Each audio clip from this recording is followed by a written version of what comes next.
Hello everyone, कैसे हैं आप लोग। आई होप आप बहुत बढ़िया होगे और आपकी पढ़ाई भी बहुत बढ़िया चल रही होगी। So my name is Abhinav Sekhri. I am a chartered accountant and I cleared my CA final exams with all India rank 22 and I am a faculty for CA final SFM. Okay, और आज हम पढ़ने वाले हैं last topic derivatives chapter का, options. Option से पहले हम लोग फ्यूचर्स पढ़ चुके हैं, हम लोग एफआरए, फॉरवर्ड स्वैप, वो इंटरेस्ट रेट रिस्क मैनेजमेंट वगैरह सब कुछ पढ़ चुके हैं। सारे टॉपिक्स हमारे कवर हो गए, हम लोग आ गए हैं ऑप्शंस पे। ठीक है, देखो तो हम बात करते हैं, बिल्कुल सिंपली समझेंगे, कॉन्सेप्ट पे फोकस करके रच चलेंगे और फटाफट सब कुछ पढ़ते जाएंगे। बहुत इजी है, मजा आएगा। ठीक है, तो this is basically betting. Betting यानी हम लोग सट्टा लगा रहे हैं, गेस कर रहे हैं कि यार ऊपर जाएगा नीचे जाएगा, उस चीज़ से हम फायदा कमा रहे हैं। ठीक है, हो सकता है बेटिंग अपसाइड की, डाउन साइड की, या न्यूट्रल। न्यूट्रल मतलब, न्यूट्रल अभी आपको आगे सिखाऊंगा। अगर आपका व्यू है कि मार्केट ना ऊपर जाएगा ना नीचे जाएगा तो भी आप पैसा कमा सकते हो। ऑप्शन इतनी बढ़िया चीज़ है। Y options? ऑप्शंस क्यों भाई, क्यों काम करें हम ऑप्शंस में? यार अगर हमारा मोटिव चाहे से हेज करना हो, जैसे हेजर आपको पता है, स्पेकुलेटर आपको पता है, आर्बिट्राजर आपको पता है, हम बहुत बार डिस्कस कर चुके हैं। अगर आपका मोटिव है हेज करना या फिर आपका मोटिव है प्रॉफिट कमाना, तो हमारे पास यार बहुत सारे ऑप्शन है। अगर हमें एक्सचेंज रेट से रिलेटेड रिस्क है तो हम फॉरवर्ड में एंटर कर जाते हैं। इंटरेस्ट रेट से रिलेटेड रिस्क है तो हम एफ आर या स्वैप में एंटर कर जाते हैं। बाकी और कोई केस हो तो हम फ्यूचर्स में एंटर कर जाते हैं। तो ऑप्शंस क्यों? कोई ऐसी स्पेशल चीज़ होनी चाहिए ना। हम ऑप्शंस में क्यों आए, ऑप्शंस क्यों आए मार्केट में भाई, क्यों डील करें हम इसमें? जब सब कुछ करने के लिए हमारे पास दूसरे ऑप्शंस अवेलेबल हैं, हम प्रॉफिट भी कमा सकते हैं, रिस्क भी हेज कर सकते हैं, तो ऑप्शंस में ऐसा क्या है जो बाकियों में नहीं है? Options have one unique feature. ऐसा क्या? We can earn simultaneous profit on both upside and downside. ऐसा कैसे? देखो मैं आपको एक बात बताता हूँ। कोर्ट केस, चलो आपको एग्जाम्पल के साथ ही बताता हूँ, एग्जाम्पल से ही आपको बढ़िया समझ आएगा। कोर्ट केस जैसे देखो, फॉर एग्जाम्पल हम लोग रिलायंस का एग्जाम्पल लेके हर जगह चलते हैं। आपको पता है कि यार रिलायंस का कोई केस चल रहा है जिसका डिसीजन आने वाला है कल। ठीक है, अब हो सकता है डिसीजन रिलायंस के फेवर में आए, हो सकता है डिसीजन रिलायंस के अगेंस्ट आए। फेवर में आए तो शेयर चढ़ेगा, उनकी हेडेक सॉल्व हो जाएगी, उनको केस में कोई खर्चा वर्चा नहीं करना पड़ेगा, कोई लाइबिलिटी नहीं आएगी, उनका सब साफ हो जाएगा। ठीक है, तो उनका शेयर बढ़ेगा मार्केट में, यानी ऊपर मूवमेंट होगा। अगर उनके अगेंस्ट डिसीजन आया तो शेयर प्राइस क्रैश हो जाएगी कि यार इनके ऊपर कोई लाइबिलिटी आ गई वगैरह। ठीक है, तो आपको ये चीज़ पता है कि यार डिसीजन आएगा तो या तो अप साइड मूवमेंट होगा या डाउन साइड मूवमेंट होगा, पर आपको डायरेक्शन की गारंटी नहीं है। तो आप क्या कर सकते हो? क्या करोगे आप अगर स्पॉट बाय करते हो तो वो अगर नीचे गया तो क्या करोगे? कुछ नहीं कर सकते। अगर आपने फ्यूचर बाय किया तो फ्यूचर बाय करने पे भी ऊपर गया नीचे गया अपन कुछ नहीं। अगर फ्यूचर सेल किया और चढ़ गया, या फिर फ्यूचर बाय किया और गिर गया, तो कुछ नहीं कर सकते। लेकिन अगर आपने कॉल और पुट, आपको इतना तो, अब आप रिवीजन वीडियो देख रहे हो, क्विक वीडियो, तो आपको कॉल और पुट का तो आइडिया होगा। Call is for upside, put is for down side. ठीक है, अगर आपने सेम प्राइस पे कॉल और पुट दोनों बाय कर लिए तो चाहे से किसी भी तरफ जाए आपको तो फ़ायदा होगा। ये एडवांटेज होता है ऑप्शंस का। अगर आपको कॉल पुट समझ नहीं आया तो भी अपन नीचे समझेंगे, समझ लेना अगर आप पहली बार ही पढ़ रहे हो तो, विच इज सरप्राइजिंग। ठीक है, तो देखो all the other alternatives are just one sided betting. Options में अपन दोनों तरफ कर सकते हैं। यार अब आप कहोगे कि यार वन साइडेड कैसे हैं? सॉरी, फ्यूचर्स भी तो अपन बाय करके ऊपर का प्रॉफिट ले सकते हैं और सेल करके नीचे का प्रॉफिट ले सकते हैं, राइट? तो फिर ऐसा क्यों? अगर आपको दोनों तरफ का लेना है तो क्या करोगे? अगर आपने 2000 का फ्यूचर बाय कर लिया और 2000 की सेल कर दिया तो कोई फायदा ही नहीं है ना। जिस भी तरफ जाओ लॉस होगा, एक तरफ लॉस होगा एक तरफ प्रॉफिट होगा, तो you will be at zero.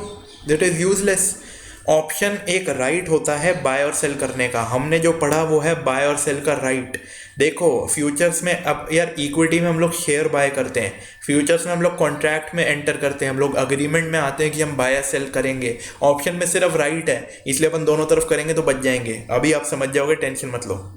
Option आप देखो अपने क्या कर रहे हैं, राइट है, तो अपना ट्रांजैक्शन किस चीज़ का हो रहा है? राइट का हो रहा है। जैसे शेयर अगर आपको खरीदने हो तो आपको शेयर का प्राइस देना पड़ता है, फ्यूचर खरीदना हो तो मार्जिन जमा कराना पड़ता है, ऑप्शन खरीदना हो तो प्रीमियम पे करना पड़ता है। प्रीमियम भी एक तरह का मार्जिन ही है, यहाँ पे प्रीमियम बोला जाता है। ठीक है, अगर आप ऑप्शन बाय कर रहे हो तो आप प्रीमियम पे करते हो, और अगर आप ऑप्शन सेल कर रहे हो तो आप प्रीमियम रिसीव करते हो। ठीक है, premium is the amount to be paid to acquire the right. आप राइट का सौदा कर रहे हो, ये आपका हक है।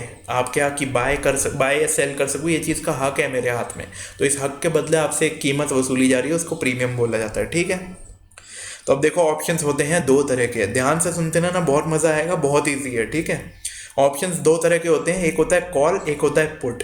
Call is for upside movement, put is for downside movement. ध्यान देने वाली बात है, आपको जो आपके टीचर ने सिखाया भूल जाओ। अगर आपको लगता है कॉल में ऊपर जाने पे फ़ायदा होगा और पुट में नीचे जाने पे फ़ायदा होगा, तो आप गलत हो। Call is for upside movement, put is for downside movement. Movement and not profit. ध्यान देने वाली बात मूवमेंट है, ठीक है। ऐसा क्यों कह रहा हूँ मैं? क्योंकि यार ये जो मैं आपको कह रहा हूँ कि यार ऊपर जाने पे फ़ायदा भी हो सकता है, लॉस भी हो सकता है कॉल में। ऐसा कैसे? डिपेंड करता है आप बायर हो या सेलर हो। मैं आपको भी एग्जाम्पल के साथ समझाऊंगा, आप सब समझोगे कि कॉल में भी ऊपर जाने पे लॉस हो सकता है, ठीक है। देखो मैं आपको एक एग्जांपल देता हूँ जिससे आपको बेसिक टर्मिनोलॉजी समझा पाऊँ। जैसे देखो, मैं राजस्थान में जयपुर में रहता हूँ। यहाँ पे राजस्थान में थार डेजर्ट है, आप सभी जानते हैं। डेजर्ट के नीचे ऑयल रिजर्व्स होते हैं, क्रूड ऑयल के। पाकिस्तान की साइड भी डेजर्ट है, वहाँ पे वो लोग क्रूड ऑयल निकाल रहे हैं, अपने आप ही निकाला जा रहा है, ठीक है। गुजरात में भी किया जाता है, ठीक है। फॉर एग्जाम्पल राजस्थान में एक गाँव है जहाँ पे मेरे आपके पास एक ज़मीन है, ठीक है। रेगिस्तान में ज़मीन है, कोई वैल्यू नहीं है, मिट्टी है वहाँ पे सिर्फ। तो उसकी ज़मीन की वैल्यू अपन मान लेते हैं 5 लाख रुपए है, ठीक है। मुझे कहीं से खबर मिली कि हो सकता है यहाँ पे ऑयल रिफाइनरी सेटअप हो जाए। गवर्नमेंट यहाँ पे सोच रही है कि यहाँ पे नीचे तेल होगा तो हम लोग यहाँ पे ऑयल रिफाइनरी सेटअप करेंगे। वो लोग चेक करेंगे वहाँ पे ऑयल है या नहीं, पर अभी प्लान है कि यहाँ पे होनी चाहिए। मोस्ट प्रोबेबली यहाँ पे है और वो वहाँ पे ऑयल रिफाइनरी सेटअप करना चाहते हैं, ठीक है। मुझे ये चीज़ पता है, तो मैं आपके पास आता हूँ कि यार मुझे तेरी ज़मीन खरीदनी है, आपकी ज़मीन खरीदनी है। तो आपकी ज़मीन की प्राइस 5 लाख रुपए है, और मुझे ये चीज़ पता है कि कल को अगर ऑयल रिफाइनरी का प्रोजेक्ट अप्रूव हो गया तो ये 5 लाख से 15 लाख हो जाएगी। और अगर ऑयल रिफाइनरी का प्रोजेक्ट डिसअप्रूव हो गया तो 5 लाख से 2 लाख ही रह जाएगी। 2 लाख क्यों रह जाएगी? गिरेगी क्यों? गिरेगी इसलिए क्योंकि वो मार्केट की वहाँ पे वैल्यू ही किसी चीज़ की नहीं है। अगर वहाँ पे पता चल गया कि यहाँ पे कभी ऑयल भी नहीं निकल सकता तो पूरा मार्केट नेगेटिव हो जाएगा, वहाँ पे प्राइस गिर जाएगा। तो अगर वहाँ पे ऑयल मिला और रिफाइनरी सेटअप हो गई तो 15 लाख रुपए प्राइस हो जाएगी। और अगर ऑयल नहीं मिला और रिफाइनरी नहीं आई तो प्राइस सिर्फ 2 लाख रह जाएगी। आज 5 लाख है। मैं अब आपके पास आता हूँ कि मुझे ज़मीन खरीदनी है। अगर मैं आपसे ज़मीन आज खरीद लूँ और कल को नहीं निकले तो मेरा तो नुकसान हो जाएगा। मैं आपसे 5 लाख की ज़मीन खरीदूंगा और 2 लाख रुपए ही रह जाएगी प्राइस, राइट। तो मैं ऐसा रिस्क ले नहीं सकता कि मैं आपसे आज ज़मीन खरीद लूँ। लेकिन मैं ये भी रिस्क नहीं ले सकता कि मैं ऐसे ही बैठे रहूँ। मेरे को तो प्रॉफिट कमाना है ना। अगर बाई चांस वहाँ पे हुआ तो 5 से 15 भी तो होंगे। अगर वहाँ पे ऑयल मिल गया तो मैं क्या करूँ? तो मैं एक स्कीम बना के आपके पास आता हूँ और आपको बात करता हूँ कि यार अपन एक अग्रीमेंट करते हैं।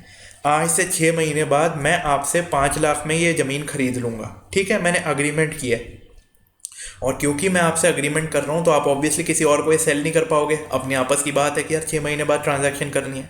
तो इसलिए मैं आपको 1 लाख रुपए आज टोकन मनी दे रहा हूँ कि आप ये टोकन मनी मान लो और ये अपने पास रखे रहो। 6 महीने बाद अपन देखेंगे, ठीक है। अग्रीमेंट का मैं कराया आपके पास अग्रीमेंट, आपको 1 लाख रुपए मिल गए, मुझे 1 लाख की कॉस्ट हो गई और अब मैं घर आ गया, ठीक है। 6 महीने बाद लेट अस सपोज वहाँ पे ऑयल निकल आया, तो वहाँ पे ऑयल रिफाइनरी लगेगी यानी प्राइस बढ़ेगी। तो मैं आपके पास आ जाऊँगा और आपको 4 लाख रुपए दे के ज़मीन खरीद लूँगा। 1 लाख ऑलरेडी दे चुका, 5 लाख की जब अग्रीमेंट हुआ था 4 लाख पेंडिंग थे और मैंने ले लिया। तो मेरी जेब से टोटल 5 लाख गए और मैं वो 15 में बेच के 10 लाख का प्रॉफिट कमा के खुश रहूँगा, ठीक है। अगर बाई चांस वहाँ पे ऑयल नहीं निकलता तो क्या? तो मैं आपसे आके अग्रीमेंट नहीं करूँगा। मेरा अग्रीमेंट था ना कि मैं आपसे करूँगा, मैं अपना अग्रीमेंट नहीं मानूंगा, मैं वायलेट कर दूंगा। तो अगर मैं वायलेट करूँगा तो आप क्या होगा? तो आप जो मैंने 1 लाख रुपए आपको दिए वो आप फोरफिट कर लोगे कि यार इससे मैंने टोकन लिया था कि मेरे से अग्रीमेंट करेगा, इसने अग्रीमेंट किया नहीं तो इसका टोकन मनी मेरा हुआ। तो मेरा 1 लाख का लॉस हो गया, आपका 1 लाख का प्रॉफिट हो गया और मार्केट वैल्यू गिर के उसकी 2 लाख रुपए रह गई क्योंकि वहाँ पे ऑयल तो मिला नहीं, ठीक है। ये पूरी चीज़ है ऑप्शंस। ऑप्शन इस तरह का अग्रीमेंट होता है। अब देखो मैं आपको बताऊं, ऑप्शंस की टर्मिनोलॉजी समझते हैं, बड़ा मजा आएगा। Premium, premium is the price to paid to acquire the option. Option word पे फोकस करो। ऑप्शन है कि मेरे को अग्रीमेंट फुलफिल करना है या नहीं करना। ऑप्शन है मेरे हाथ में, मेरा मन हुआ तो खरीदूंगा, नहीं हुआ तो नहीं। This is option. प्रीमियम क्या था इसमें? 1 lakh rupees was premium. Exercise price होती है वो प्राइस जिस पे अग्रीमेंट किया जाता है कि अगर मैं आके ऑप्शन अपना एक्सरसाइज करता हूँ, जो मेरे पास खरीदने का हक है उसको मैं फुलफिल करता हूँ, तो मैं किस प्राइस पे करूँगा? 5 लाख रुपए पे। 5 लाख रुपए थी एक्सरसाइज प्राइस, ठीक है। मैच्योरिटी है एक्सपायरी, जैसे फ्यूचर्स में एक्सपायरी होती है वैसे यहाँ पे भी होती है। मैच्योरिटी क्या था? 6 महीने। 6 महीने का टाइम पीरियड था, 6 महीने बाद पता चलेगा एक्चुअल में क्या करना है, राइट। पे ऑफ, पे ऑफ क्या होता है यार? पे ऑफ इज फाइनल अमाउंट कि एक्चुअल में जब मैच्योरिटी का टाइम आ गया, मैच्योरिटी के दिन पे क्या कैश इनफ्लो है या क्या कैश आउटफ्लो है, इसको पे ऑफ बोला जाता है, ठीक है। तो अपने अगर मैंने अग्रीमेंट फुलफिल किया तो 4 लाख रुपए पे ऑफ था, और अगर मैंने अग्रीमेंट फुलफिल नहीं किया तो पे ऑफ 0 था, ठीक है। समझ गए आप? चलो अब मैं आपको कॉल और पुट समझाता हूँ इतने बढ़िया से कि मज़ा आ जाएगा, ठीक है। सॉरी।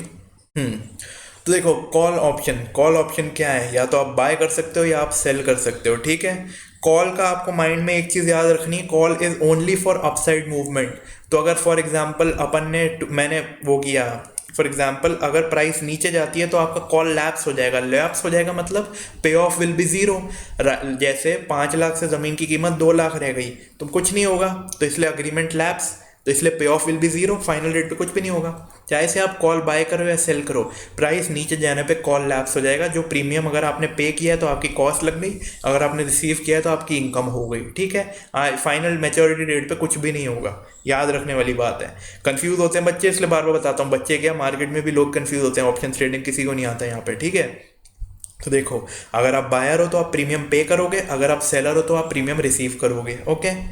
डेफिनेशन क्या होती है? Right to buy, obligation to sell. हमें डेफिनेशन नहीं सीखनी, हमें मतलब सीखना है। मतलब है प्रॉफिट होगा अगर प्राइस ऊपर जाएगी तो, और लॉस होगा अगर प्राइस ऊपर जाएगी।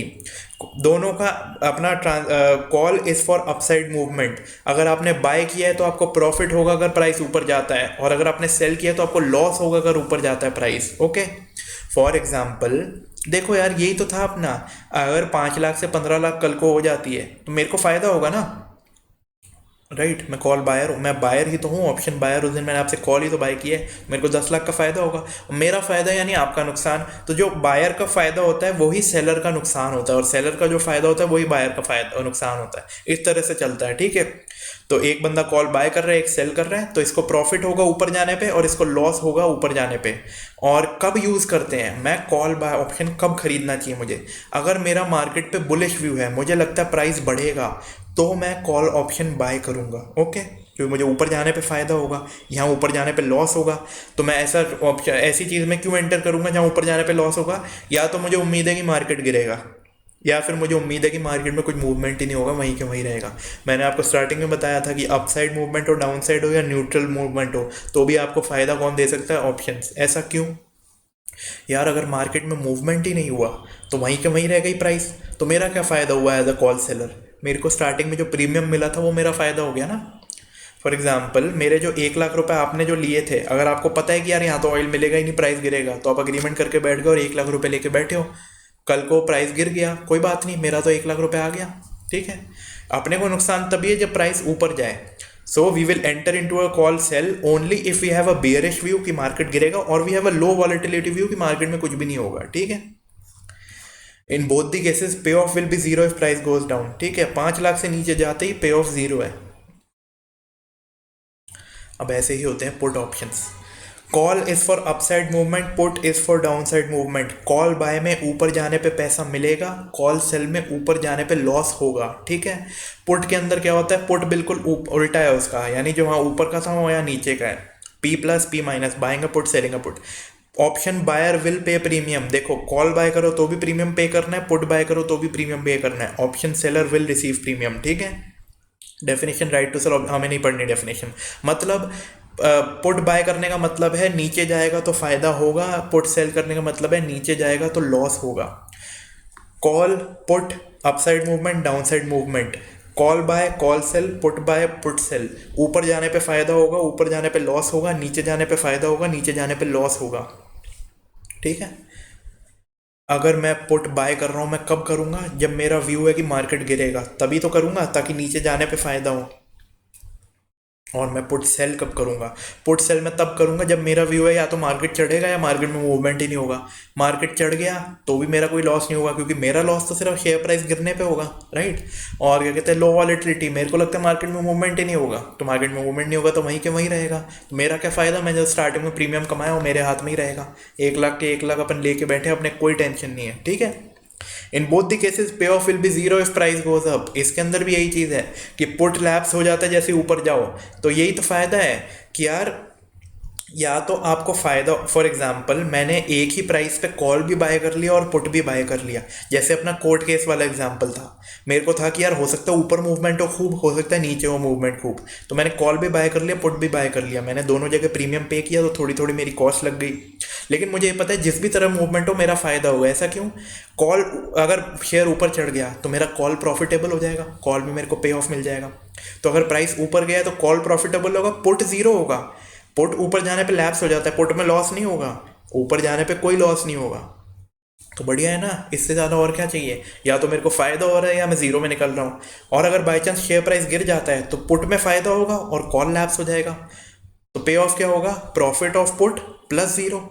तो ये तो बहुत अच्छी बात है, मेरे को दोनों तरफ का प्रॉफिट मिल रहा है और दोनों तरफ का लॉस नहीं मिल रहा, सिर्फ स्टार्टिंग की कॉस्ट बेयर करनी पड़ रही है। तो this is why options are relevant. Logic समझो, इसलिए ऑप्शंस काम के आपको दोनों साइड प्रोटेक्शन देते हैं और कोई आपको प्रोटेक्शन नहीं देता। ना आप ऐसे फॉरवर्ड से बच सकते हो, ना स्पॉट मार्केट इक्विटी मार्केट में, ना फ्यूचर्स में। ठीक है, समझ गए? अब आया ना लॉजिक समझ में? रटना नहीं है, सिंपल है। अब देखो, ध्यान देने वाली चीज़ जहाँ पे माइंडसेट में गलती होगी, फ्यूचर खरीदने का ऑपोजिट होता है फ्यूचर सेल करना। कॉल खरीदने का ऑप्शन पुट खरीदना नहीं होता, कॉल सेल करना होता है। ये चीज़ याद रखना कि दूसरा पर्सन का व्यू क्या है। जैसे अगर आपने कॉल खरीदा और सामने वाले ने कॉल बेचा, तो उसका व्यू क्या है? उसका व्यू है कि ऊपर नहीं जाएगा, और ये व्यू नहीं है उसका कि नीचे जाएगा। नीचे जाने का अगर उसका व्यू हो, यार फॉर एग्जांपल मेरे को लगता है मार्केट क्रैश होगा, बुरी तरह क्रैश होगा, तो मैं कॉल सेल करूंगा या पुट बाय करूंगा? पुट बाय करूंगा। यार कॉल सेल करके मुझे माना आज की डेट में प्रीमियम मिल जाएगा, और अगर मार्केट गिरा तो मुझे फ़ायदा रहेगा क्योंकि मेरा कोई पे ऑफ नहीं होगा। तो जो मेरे को स्टार्टिंग में प्रीमियम मिला वो मेरा फ़ायदा है। पर अगर मेरे को उम्मीद है कि यार बहुत ज़्यादा गिरेगा मार्केट, तो यार इतने सा प्रीमियम क्यों लूँ? मैं पुट खरीद के बैठूंगा ना। पुट में तो जितना नीचे जाएगा उतना प्रॉफिट होगा, राइट? ये माइंडसेट क्लियर होना चाहिए कि आपको बाय सेल में कंफ्यूज नहीं होना कॉल और पुट में। Call is for upside movement, put is for downside movement, simple. दूसरी साइड जाते ही lapse, zero pay of. Starting का जो भी आपका इनिशियल इनफ्लो या आउटफ्लो होगा वही का वही रह जाएगा, final maturity payoff zero रहेगा if it goes to the other side. Put में अगर ऊपर गया और कॉल में नीचे गया। तो बार बार इसलिए रिपीट कर रहा हूँ क्योंकि कंफ्यूज होने का बहुत स्कोप है, ध्यान रखना। Focus on the thought process. अगर वॉलेटिलिटी आपको लगता है हाई होगी तो आप ऑप्शन बाय करोगे, लो होगी तो सेल करोगे। ध्यान देने वाली बात यह है कि मैं ऑप्शन बोल रहा हूँ, कॉल या पुट नहीं बोल रहा। अगर आपको लगता है बहुत भयंकर मूवमेंट होगा जिस भी तरफ हो, अगर आपको लगता है ऊपर का है तो आप कॉल बाय करो, नीचे का है तो पुट बाय करो, लगता है किसी भी तरफ हो सकता है तो कॉल पुट दोनों बाय करो, ऑप्शन बाय करोगे। अगर आपको लगता है वॉलेटिलिटी नहीं है, जहाँ प्राइस है वहीं के वहीं रहेगा, थोड़ा बहुत 10-20 पॉइंट ऊपर नीचे होगा, तो ऑप्शन सेल करो। क्यों? क्योंकि मूवमेंट में तो आपको प्रॉफिट मिलेगा नहीं, जितना प्रीमियम पे करोगे उतना ही आपका फायदा होगा, तो आप जीरो में निकलोगे। लेकिन अगर आपने ऑप्शन सेल किया तो आपको प्रीमियम तो बड़ा मिल जाएगा और देना कुछ भी नहीं पड़ेगा क्योंकि किसी साइड मूवमेंट ही नहीं हो रहा, राइट? प्रीमियम इनकम हो जाएगी आपकी, इसलिए ऑप्शन सेल करना is very nice. Profit of one party will be the loss of other party, ये चीज़ याद रखने वाली है। अब आपको एक पुट का एग्जांपल दे देता हूँ। जो अपन ने वो ऑयल रिफाइनरी वाला किया था वो एक तरह से कॉल का एग्जांपल था, ठीक है? तो पुट का एग्जांपल, रिलायंस का शेयर है, एक्सरसाइज प्राइस है 1900 रुपये, स्पॉट प्राइस नहीं बोल रहा है, एक्सरसाइज प्राइस है 1900 रुपये, यानी 1900 का पुट खरीद रहे हैं, 1900 के ऊपर, सॉरी, एक्सरसाइज प्राइस 1900 रुपये है, टाइम 2 मंथ्स है, पुट का प्रीमियम है 65 रुपये, हम बाय कर रहे हैं पुट। बाय कर रहे हैं पुट यानी पहली चीज़ तो ये कि प्रीमियम पे करना होगा, option buyer pays premium, okay. दूसरी चीज़ पुट बाय कर रहे हैं मतलब नीचे जाने पे फ़ायदा होगा। कहाँ से नीचे जाने पे? एक्सरसाइज प्राइस 1900 रुपये से नीचे जाएगा तो हमें फ़ायदा होगा, ओके। समझ गए मेरे साथ हो? आज की डेट में 65 रुपीज़ पे किए, 2 मंथ्स का फ्यूचर ऑप्शन है, और क्या कहते हैं 1900 से नीचे जाएगा तो फ़ायदा होगा।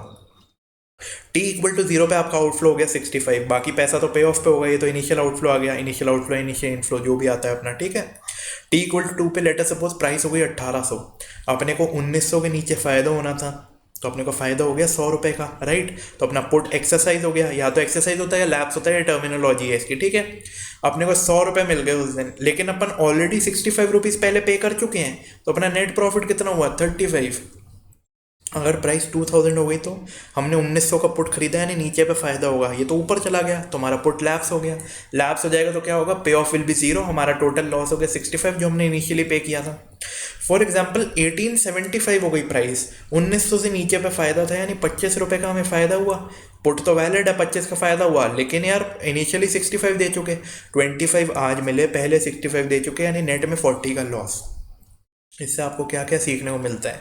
पहली चीज़, कॉल या पुट लैप्स हो जाती है यानी जीरो पे ऑफ होता है अगर वो ऑपोजिट डायरेक्शन में जाएगी, तो हम सीख चुके हैं। सॉरी।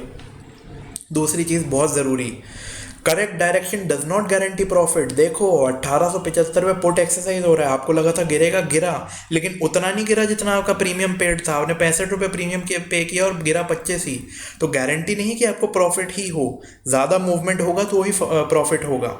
तो ये कैसे कैलकुलेट किया जाए, कहाँ प्रॉफिट होगा? अपन ब्रेक इवन पॉइंट निकाल लेंगे। यार 1900 से नीचे गिरने पे मुझे फ़ायदा होगा, ठीक है। मैंने 65 रुपीज़ आज पे कर दिए, तो बेसिकली 65 की तो मैं कॉस्ट ही इंकर कर चुका, तो मेरे को 1900 से गिरने पे फ़ायदा नहीं होगा। मेरे को 1835, 1900 में से 65 रुपये और हटा दूँ मैं, क्योंकि पहला 65 का प्रॉफिट तो वो प्रीमियम को ही सेट ऑफ करने में चला जाएगा। तो 1835 के नीचे जाएगा तो मुझे फ़ायदा होगा। तो फॉर एग्जांपल अगर 1825 हो गया तो क्या होगा, मेरे को 75 का प्रॉफिट हुआ, 65 पेड था, 10 का प्रॉफिट। अगर 1835 पे क्लोज हुआ तो क्या होगा, 65 का प्रीमियम पे किया था, आज 65 का प्रॉफिट, तो जीरो। तो 1835 is my break even point, ये भी याद रखने वाली चीज़ है, ठीक है। अब ये सिंपल चीज़ है, वैसे तो बतानी नहीं चाहिए, पर कॉल के केस में एक्सरसाइज प्राइस प्लस प्रीमियम होगा आपका ब्रेक इवन, और पुट के केस में exercise price minus premium, 1900 minus 65। Basic understanding है, लॉजिक, रटने की जरूरत भी नहीं है, ठीक है। Premium is paid to buy a right, आप हक खरीद रहे हो, you are buying the right to buy और sell, you will exercise this right only if it is favourable. जैसे मैंने आपसे अग्रीमेंट किया था जमीन खरीदने का, खरीदने तभी आऊंगा जब मेरे फायदे का सौदा होगा, वरना मैं अपने घर बैठा रहूंगा, प्रीमियम का लॉस हुआ।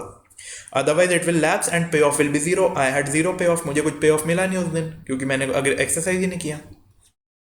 We compare exercise price with spot price and maturity to compute profit और लॉस। एग्जैक्टली ये 1800 ये जो भी था, ये सब क्या था कि यार आज हमने क्या किया, हमने 1900 का पुट सेल कर दिया, यानी 1900 से नीचे पे फ़ायदा होगा।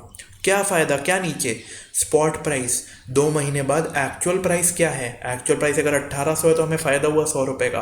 तो हम जो कंपैरिजन करते हैं वो होता है एक्सरसाइज प्राइस और स्पॉट प्राइस के बीच में, टू कंप्यूट अ प्रॉफिट और loss, okay. Very important, it is not compulsory to hold option till maturity. आप पहले भी बेच सकते हो, आपने आज की डेट में खरीदा, 100 रुपये प्रीमियम था, कल को आपके फॉर एग्जांपल आपने पुट खरीदा, 100 रुपये प्रीमियम था, बुरी तरह गिर गया, तो मार्केट में प्रीमियम बढ़ जाएगा।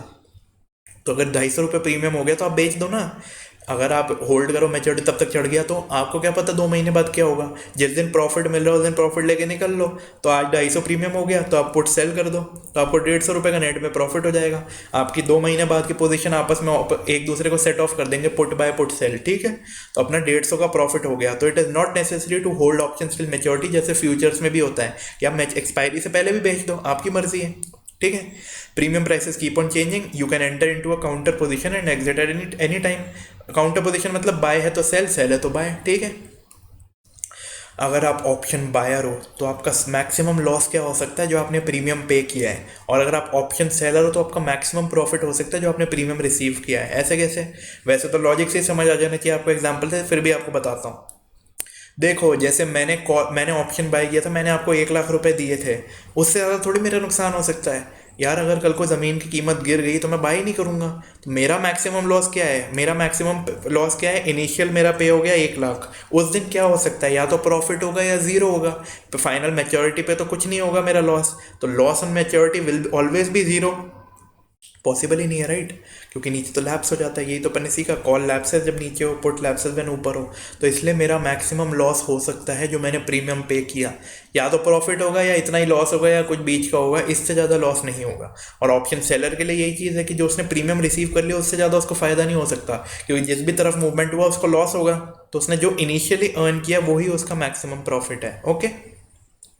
सिंपल समझने की चीज़ें हैं। मैं ये कोशिश कर रहा हूँ कि आपका माइंडसेट तैयार हो जाए कि यार एग्ज़ाम तो छोड़ो, आप लोग असली में काम करना चाहो ना ऑप्शंस मार्केट में तो भी कर सको, लेकिन ये सब समझना ज़रूरी है। इसलिए मैं बार बार एग्जांपल्स ले रहा हूँ और इतना डिटेल में घुस रहा हूँ हर चीज़ में। एग्जाम में आपसे कोई डेफिनेशन नहीं पूछेगा, पर आप समझ के बैठे होगे हर एक चीज़, तो आप इजीली सॉल्व कर पाओगे, ओके। अब ऑप्शंस हमारा बिल्कुल परफेक्ट हेजिंग टूल है। ऐसा क्यों, क्योंकि पे ऑफ हमारा या तो प्रॉफिट होगा या जीरो होगा, ये तो मैंने आपको बता दिया ऑप्शन बायर के पॉइंट ऑफ व्यू से। क्योंकि आपका जो भी कॉस्ट है वो तो प्रीमियम है, या तो आपको इनिशियल में जो होगा मैच्योरिटी के दिन तो या तो प्रॉफिट होगा या जीरो पे आप निकल जाओगे। तो आप हेज करने के लिए बिल्कुल परफेक्ट टूल है ये, कि अपने को लॉस हो ही नहीं सकता, ठीक है। ऑप्शंस प्रीमियम 2 चीज़ों से बना होता है, मेजर कंपोनेंट ये होते हैं, तो और चीज़ों से भी इसकी प्राइस अफेक्ट होती है, वो भी हम पढ़ेंगे, पर 2 चीज़ मेन इसको अफेक्ट करती हैं, इंट्रिंसिक वैल्यू और टाइम वैल्यू। टाइम वैल्यू मतलब यार देखो, आपके पास मेरे पास क्या था, मेरे पास 6 महीने का जो पैसा था। फॉर एग्जांपल मैं आपको जैसे शेयर्स के छोड़ के अपना बताता हूँ, मैंने आपको 1 लाख रुपए दिए। ये 1 लाख रुपए के अंदर यार 2 चीज़ें हैं। एक तो यार टाइम वैल्यू, कि यार मेरे पास 6 महीने का टाइम है, क्या पता 6 महीने में किसी भी दिन मेरे फेवर की चीज़ हो जाए और प्राइस बढ़ जाए, तो ये टाइम की वैल्यू है, ठीक है। दूसरी चीज़ होती है intrinsic value. For example intrinsic value कैसे, जैसे लेट अस सपोज आज की डेट में रिलायंस का शेयर है 2,000 रुपये का, ठीक है, और आप वहाँ पे अपना पुट बाय करते हो 2,100 रुपये का। आपने 2,100 का पुट बाय किया, मतलब आपको नीचे गिरने पे फ़ायदा होगा, लेकिन मार्केट में तो ऑलरेडी गिरा हुआ है यार। 100 रुपये तो आप सीधे फ़ायदे में हो। ये तो समझते हो ना कि यार अगर आप 2,100 का पुट खरीद रहे हो और आज की डेट में स्पॉट मार्केट में 2,000 है, आप पुट कॉल कहीं का भी खरीद सकते हो, आप 3,000 का भी खरीद सकते हो और 1,000 का भी खरीद सकते हो। ये ऑप्शन होते हैं मार्केट में अपने पास, ठीक है। तो अगर आपने 2,100 का पुट खरीदा, 2,000 का स्पॉट होता है, तो 100 रुपये तो ऑलरेडी प्रॉफिट में हो। तो ये कहलाती है इंट्रिंसिक वैल्यू। तो अगर आपने फॉर एग्जांपल 250 रुपये प्रीमियम दिया, तो यार 100 रुपये तो सीधा फायदा ही है जो आपसे रिकवर किया जा रहा है, तो वो 100 रुपये है इंट्रिंसिक वैल्यू और बाकी 150 रुपये है टाइम वैल्यू। हमेशा बैलेंसिंग फिगर में टाइम वैल्यू आती है, और जैसे जैसे टाइम बीतता जाएगा टाइम वैल्यू गिरती जाएगी। ऐसा क्यों? क्योंकि यार मेरे फेवर में चीज़ें हो सकती है, ये जितना लंबा टाइम होगा उतनी फ़ायदे की चीज़ है ना। क्या पता किस दिन कुछ भी हो जाए, हो सकता है किसी भी दिन क्रैश हो जाए, पर जितना पास आते जाऊंगा मेच्योरिटी के, क्रैश होने की पॉसिबिलिटी उतनी कम होती जाएगी, इसलिए प्रीमियम गिरता जाता है, ठीक है। So it is a wasting asset. Time value falls as time passes. Okay, example Reliance 2,000 का है, कॉल का प्रीमियम 80 रुपये है, 2 महीने का एक्सपायरी, स्पॉट 2,025 है। तो अगर आप कॉल खरीदते हो 2,000 का, तो यार 25 रुपये फ़ायदे में तो ऑलरेडी हो। अगर आज के आज ही बेच दो हाथ के हाथ, 25 रुपये तो फ़ायदा मिल ही रहा है। तो आपकी इंट्रिंसिक वैल्यू 25 हो गई, टाइम वैल्यू हुई 55, क्योंकि प्रीमियम माइनस इंट्रिंसिक वैल्यू 55 बचता है, ठीक है। Very easy.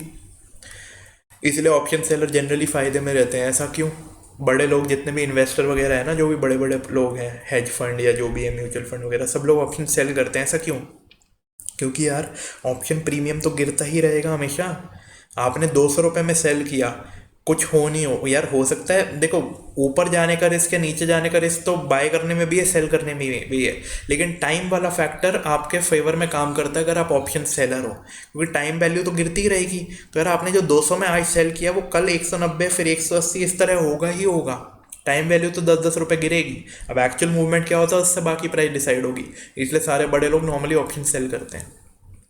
कोर्स में नहीं है पर यार मैं सोचा बता दूँ। Expected value of options. अब यार हमने ऑप्शंस का लॉजिक समझ लिया, कॉन्सेप्ट समझ लिया, माइंड में फोटो बैठ गई हमारे कि यार ऑप्शन ये होता है, कॉल ये, पुट ये। तो वैल्यू कैसे कैलकुलेट की जाती है? वैल्यू या प्राइस होती है प्रीमियम। प्रीमियम को ऑप्शन की वैल्यू बोला जाता है और प्रीमियम को ऑप्शन की प्राइस बोला जाता है, ठीक है। क्वेश्चन आपको मल्टीपल पॉसिबल प्राइसेस, एक तरह ये मैं क्यों कवर कर रहा हूँ, क्योंकि यार इस तरह के क्वेश्चन बार बार एग्जाम में आए हुए हैं, ठीक है। क्वेश्चन आपको क्या बोलेगा कि यार रिलायंस का शेयर है 2,000, 2,100, 2,200, 2,300, और हर एक की प्रोबेबिलिटी दे देगा कि यार 2 महीने बाद ये प्राइस हो सकते हैं।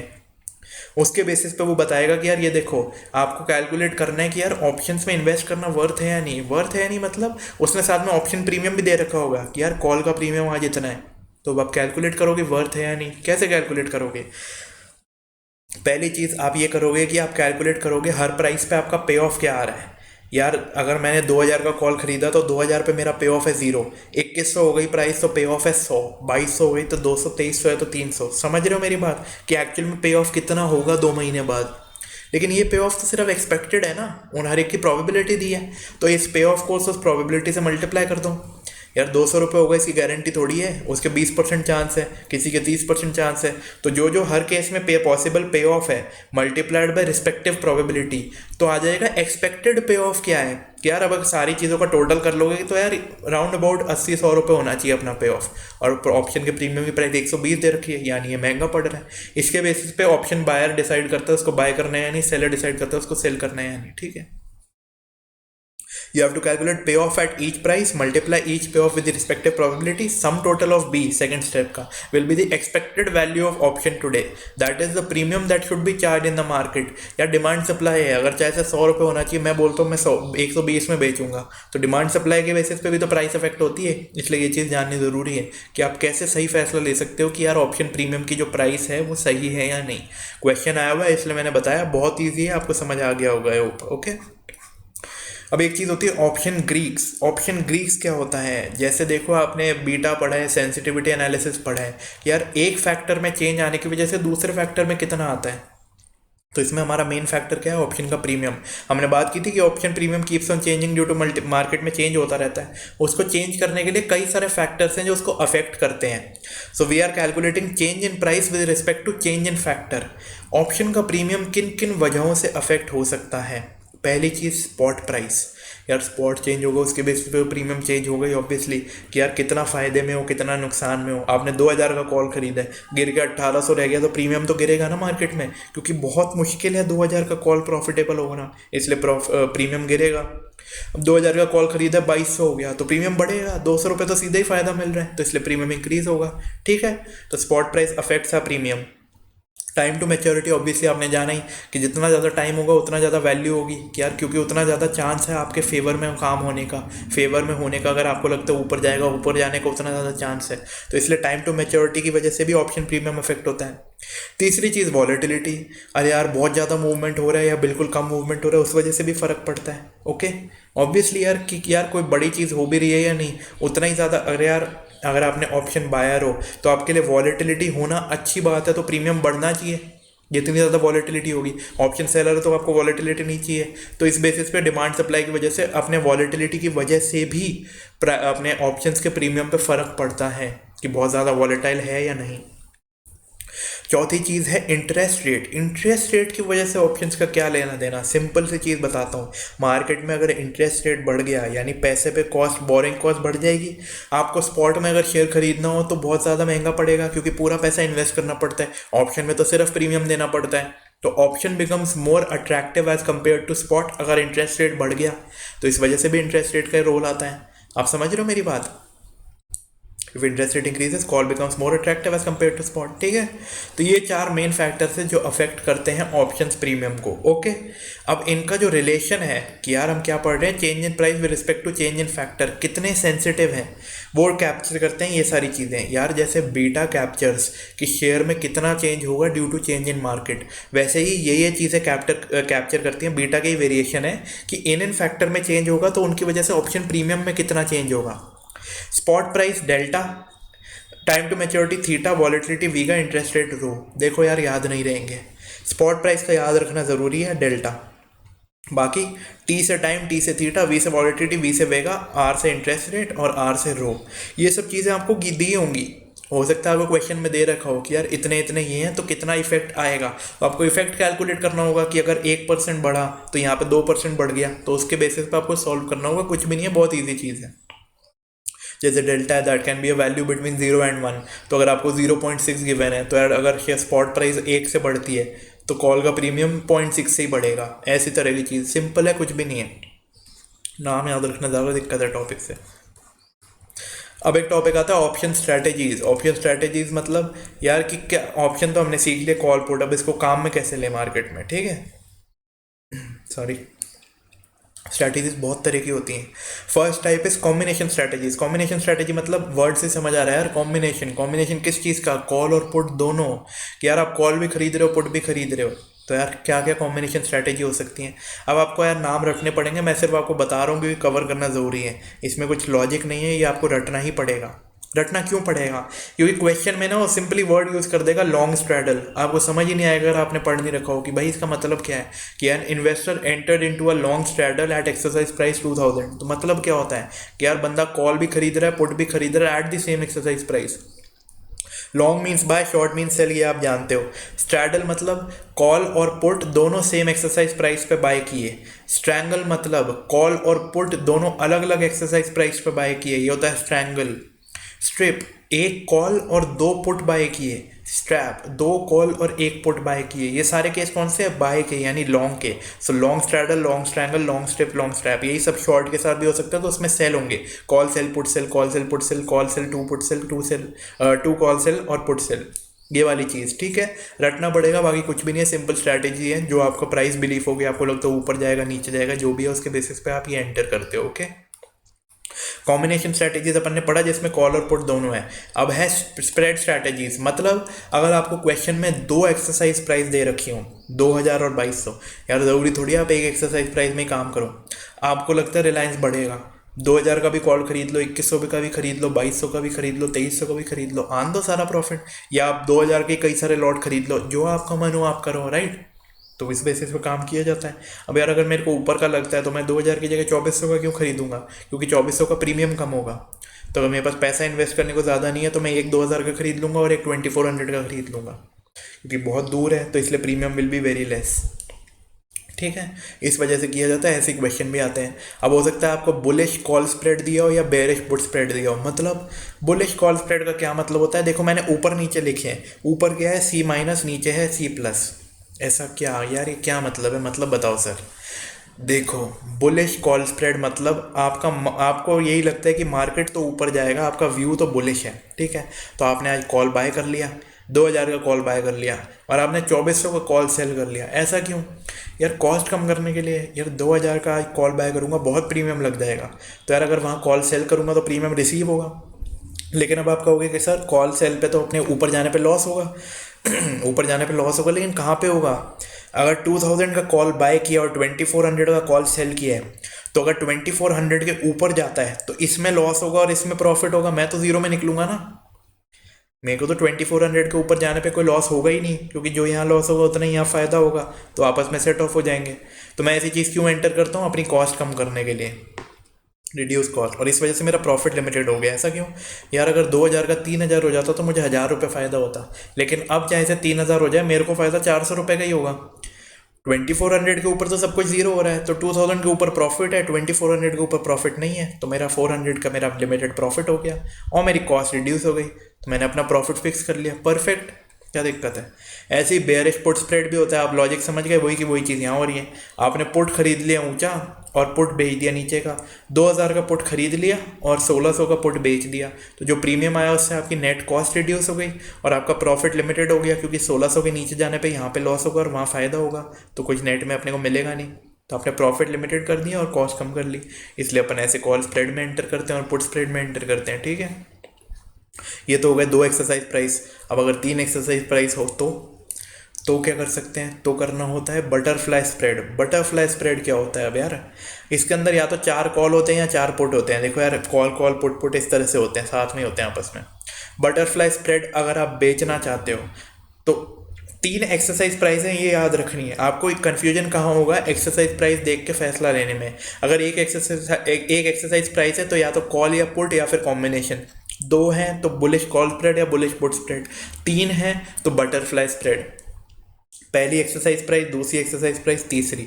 समझ गए आप, यहाँ पे भी पहली, यहाँ पे दूसरी, यहाँ पे तीसरी। तो जो बीच वाली प्राइस है वहाँ पे डबल कॉन्ट्रैक्ट में एंटर कर रहे हैं और साइड वालों में सिंगल सिंगल रटना पड़ेगा। आई नो इसका कोई लॉजिक नहीं है, आपको सिंपल सी चीज़ बताऊँ तो यार अब कैसे याद रखें इस चीज़ को। ये हो सकता है कॉल भी हो पुट भी हो, मैंने कॉल लिया एग्जांपल में, ठीक है। तो अब याद रखने का तरीका क्या है, आप ये देखो बटरफ्लाई। अब इसकी जो बीच वाली चीज़ है ना उसको बोला जाता है बॉडी और साइड वाली चीज़ को बोला जाता है विंग्स, ठीक है। विंग्स विंग्स बॉडी, बॉडी के दोनों तरफ विंग्स हैं, इस तरह से याद रखो बटरफ्लाई को। याद रखने के तरीके हैं और कुछ भी नहीं है।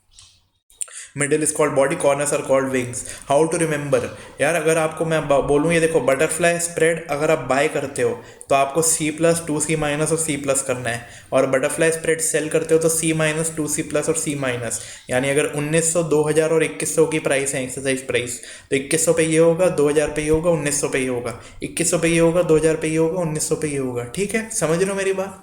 तो अब याद कैसे रखे, क्वेश्चन तो आपको सिंपल बोल देगा, investor bought a butterfly spread. अब वहाँ कैसे याद रहे, याद रखने का एक ही तरीका है, मैंने आपको क्या बताया, बॉडी बीच वाला है, विंग साइड वाले हैं। अगर आपको बटरफ्लाई खरीदनी हो, इस तरह से सोचो, तो बटरफ्लाई का सबसे वैल्यूएबल पार्ट कौन सा होता है, बॉडी या विंग्स। विंग्स सुंदर होते हैं उसके। याद करने का तरीका, I know it may sound stupid, but क्या करें। तो अगर आप बटरफ्लाई स्प्रेड बाय कर रहे हो तो आप विंग्स बाय कर रहे हो और बॉडी सेल कर रहे हो, और अगर आप बटरफ्लाई स्प्रेड सेल कर रहे हो तो आप विंग्स सेल कर रहे हो और बॉडी बाय कर रहे हो। आपके पास बटरफ्लाई आप बेचना चाहो तो उसके विंग्स बेचोगे आप पहले, तो विंग्स बेच रहे हो और बॉडी बाय कर रहे हो। सिंपल इस तरह से याद रखो, और कोई तरीका नहीं है याद रखने का। Buy butterfly spread buy wings, sell butterfly spread sell wings, ठीक है। बॉडी विंग विंग इस तरह से है। अब एक चीज़ होती है प्रोटेक्टिव पुट। ये क्या होता है, इसमें अपन स्पॉट बाय करते हैं और पुट भी बाय करते हैं। यार मैंने रिलायंस के इक्विटी शेयर खरीद रखे हैं, मुझे डर है शेयर का प्राइस गिरने का, तो मैं ऐसी ट्रांजैक्शन में एंटर करूंगा जिससे गिरने पे फ़ायदा हो, तो मैं पुट बाय करूंगा। ये तो अपन सिंपल एग्जांपल पहले भी कवर कर चुके हैं, I already have shares, so this is done to hedge against loss. और शेयर प्राइस गिर भी गया तो क्या होगा, मेरे को पुट से फ़ायदा हो जाएगा जो वहाँ से लॉस होगा, और अगर बढ़ गया तो पुट लैप्स हो जाएगा और यहाँ पे प्रॉफिट होता रहेगा। Perfect hedge. पुट का प्रीमियम पे करना पड़ेगा, बट ठीक है, इतना बड़ा हेज अपन कर रहे हैं तो इसलिए थोड़ी कॉस्ट बेयर कर सकते हैं, ओके। अब देखो ये वीडियो ऑलरेडी काफ़ी हैवी हो चुका है, इसलिए मैं कुछ टॉपिक्स छोड़ रहा हूँ नेक्स्ट वीडियो के लिए, ठीक है। अब आज के लिए अभी आप इस टॉपिक को इतना ही पढ़ो तो ही अच्छा है। मैं नेक्स्ट वीडियो में चारों टॉपिक कवर करूँगा, और मेरी एडवाइस यही रहेगी इस वीडियो में और नेक्स्ट वीडियो में गैप डालना। दोनों वीडियो अलग ही इसलिए कर रहा हूँ कि आप पे ज़्यादा स्ट्रेस ना पड़े। ये मतलब नहीं कि मैं वीडियो अलग डालूंगा आप साथ के साथ देख रहे हो, माइंड कूल रहने दो अपना, अपन ने बहुत कॉन्सेप्ट पढ़े हैं, ठीक है। क्या क्या टॉपिक बचते हैं? पहली चीज़ तो है कि ऑप्शंस के थ्रू हेज कैसे किया जाए, ठीक है।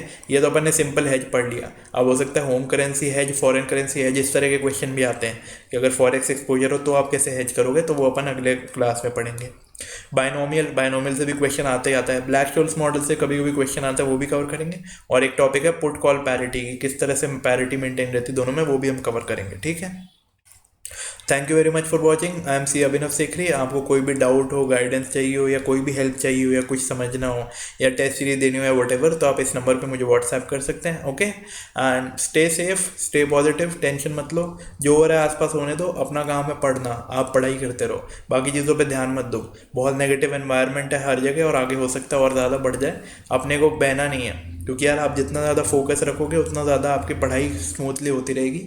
और कंसिस्टेंसी सबसे ज़्यादा ज़रूरी है। एक बार ब्रेक पड़ जाए पढ़ाई में तो वापस पुरानी स्पीड पे आने पे बहुत टाइम लगता है। तो इसलिए जितना हो सके आउटसाइड नेगेटिविटी को इग्नोर करो, आराम से पढ़ो, कॉन्सेप्ट से फोकस करो और चिल करो, मज़े से पढ़ो, बहुत मज़ा आएगा, आराम से मार्क्स लेके आओगे, टेंशन मत लो, okay. Good luck, bye bye, take care.